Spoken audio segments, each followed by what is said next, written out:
The United States is being rocked by an explosion of violence and anger. Crowds have taken over the city of Minneapolis as payback for the death of an unarmed black man at the hands of police. A state of emergency has been declared and the National Guard is now on the streets trying to seize control. An American city exploding with fire and anger. Burned out buildings. A vicious stabbing. Oh! A violent outburst of looting with police under siege. Oh my goodness. And officers firing back. One police station was overrun. And the sprinklers are coming on in that room.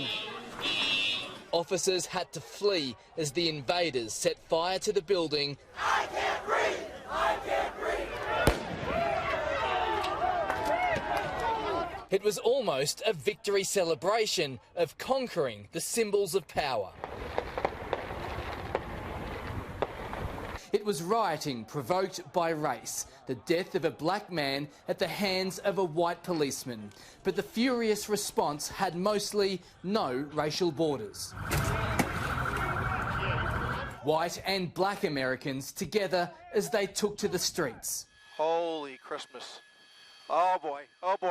We've got two CHP cruisers.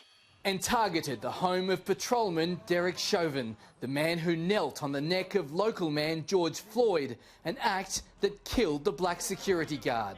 A murderer lives here was scrawled on the road. Chauvin has a long record of complaints against his behaviour. 4 police officers were sacked but have not been charged over the death. There is other evidence that does not support a criminal charge.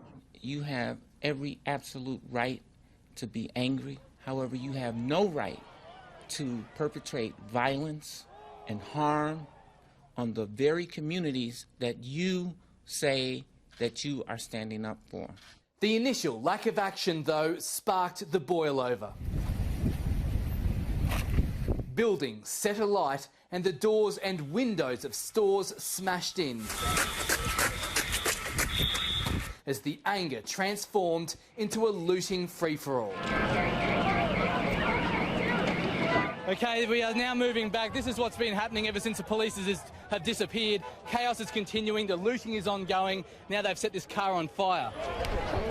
Police tried to cordon off a retail area, but were, as protesters run wild, driven back to their local headquarters, besieged and on the defensive.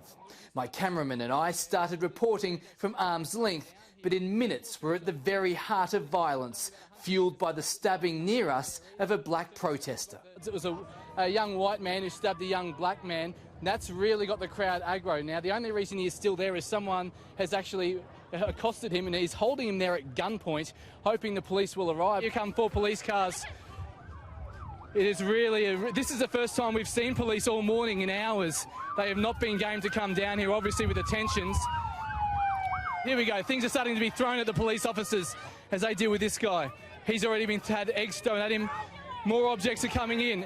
And the crowd is yelling to help this man over here, because at this stage the black man who's been stabbed is still lying there with no assistance being given to him. But the police are understandably reluctant to go over into that crowd. Oh, geez, that's a massive brick has been thrown now, the police. There's stun guns being thrown. They're firing on the crowd. Whoa! Okay, we're moving back now because they are firing on the crowds. So this is where things could really kick off and get over. Hey, stay away. Stay away, stay away, stay away. Okay, so we're getting a fair bit of aggro here. But obviously what the fear is now, how this is going to kick things off even further.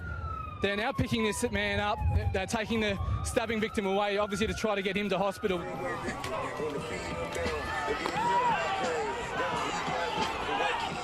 Oh, someone's been shot in the head with a stun gun. So he's walking away. He's okay. He's okay. He's got tear gas in the face. So we're seeing someone being wheeled away in a trolley. Someone who looks pretty badly injured. The police are now backing up and they're getting ready to fire on the crowd as the crowd throws. Here we go. Oh, you got it! This anger in America has been brewing for months. Just this year, Unarmed 25-year-old Ahmed Arbery, out jogging, was shot dead by a white man in Georgia. Weeks later, medical technician Breonna Taylor was shot dead while sleeping when police charged into her apartment in Kentucky.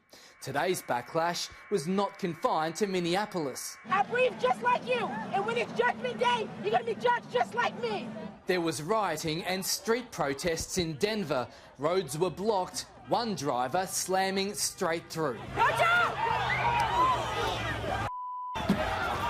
And shots rang out near the state capitol. And later at Kentucky protests, injuring 7 people. We have shots fired. We have shots fired. New York as well, police clashing with demonstrators, fistfights and arrests in the centre of Manhattan. Black Lives Matter! Black Lives Matter! In Minneapolis, there was no rest at sunset.